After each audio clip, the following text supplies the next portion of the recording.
Hi കൂട്ടുകാരെ, നമ്മളിന്നിവിടെ പഠിക്കാനായിട്ട് പോകുന്നത് വേണമെങ്കിൽ ചെയ്യാമായിരുന്നു എന്ന് നമ്മൾ പലപ്പോഴും പറയാറുണ്ട്. അപ്പോൾ അതെങ്ങനെയാണ് ഇംഗ്ലീഷിൽ എക്സ്പ്രസ് ചെയ്യുന്നത്? അപ്പോൾ could have plus past participle of the verb, ഇതാണ് വേണമെങ്കിൽ ചെയ്യാമായിരുന്നു എന്നുള്ളത് നമ്മൾ റെപ്രസെൻ്റ് ചെയ്യാനായിട്ട് ഉപയോഗിക്കുന്നത്. ഓക്കെ, അപ്പോൾ അതിൻ്റെ ഫോർമാറ്റ് ഇപ്രകാരമാണ്: subject plus could have plus past participle. Subject എന്ന് പറയുന്നത് നിങ്ങൾക്ക് ഇപ്പോൾ പരിചയമായി കാണുമല്ലോ.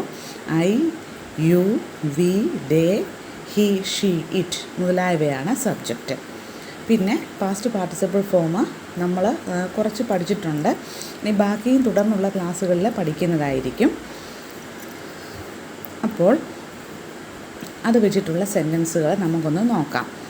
She could have waited 5 more minutes.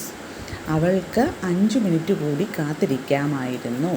അപ്പോൾ വെയിറ്റ് എന്നുള്ളതിൻ്റെ പാസ്റ്റ് പാർട്ടിസിപ്പിൾ ഫോം വെയിറ്റഡ് എന്നുള്ളതാണ്. ഇനി അടുത്തത്, if you have tried you could have given me at least half of the amount. ശ്രമിക്കുകയായിരുന്നെങ്കിൽ നിങ്ങൾക്ക് പകുതി കാശെങ്കിലും എനിക്ക് തന്നു തീർക്കാമായിരുന്നു. അപ്പോൾ ഗീവ് എന്നുള്ളതിൻ്റെ പാസ്റ്റ് പാർട്ടിസിപ്പിൾ ഫോമാണ് given.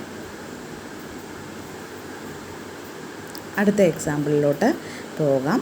U could have taken A taxi then. അതായത് ദെൻ വന്നതുകൊണ്ട് നമുക്ക് എങ്കിൽ പിന്നെ എന്നുള്ള അർത്ഥത്തിലാണ് ദെൻ അവിടെ ഉപയോഗിച്ചിരിക്കുന്നത്. എങ്കിൽ പിന്നെ നിനക്ക് ഒരു ടാക്സി പിടിക്കാമായിരുന്നല്ലോ. ഓക്കെ, ടേക്ക് എന്നുള്ളതിൻ്റെ പാസ്റ്റ് പാർട്ടിസിപ്പിളാണ് ടേക്കൺ. അടുത്തത്, U could have told me 2 days back. വേണമെങ്കിൽ നിനക്ക് 2 ദിവസം മുൻപേ പറയാമായിരുന്നു. ടെൽ എന്നുള്ളതിൻ്റെ പാസ്റ്റ് പാർട്ടിസിപ്പിൾ ഫോം ടോൾഡാണ് നമ്മളിവിടെ ഉപയോഗിച്ചിരിക്കുന്നത്. അടുത്തത്, U could have told me then.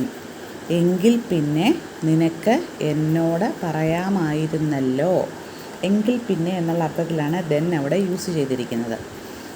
അടുത്തത്, U could have asked me then. എങ്കിൽ പിന്നെ നിനക്ക് എന്നോട് ചോദിക്കാമായിരുന്നല്ലോ.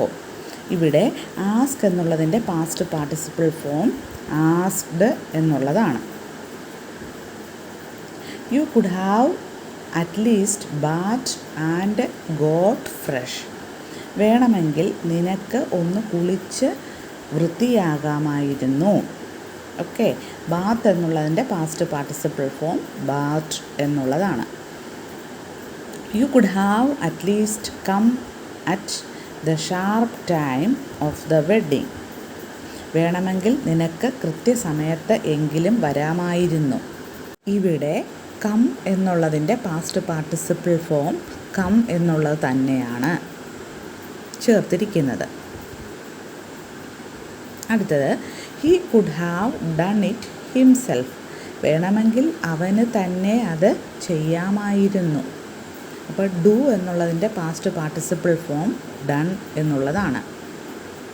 അടുത്തത്, U could have studied at least 3 question answers. വേണമെങ്കിൽ നിനക്ക് 3 ചോദ്യോത്തരങ്ങൾ എങ്കിലും പഠിക്കാമായിരുന്നു. സ്റ്റഡി എന്നുള്ളതിൻ്റെ പാസ്റ്റ് പാർട്ടിസിപ്പിൾ സ്റ്റഡീഡ് എന്നുള്ളതാണ്.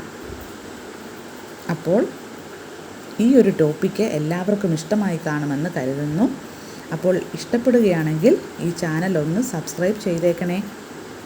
അപ്പോൾ എല്ലാവർക്കും താങ്ക് യു.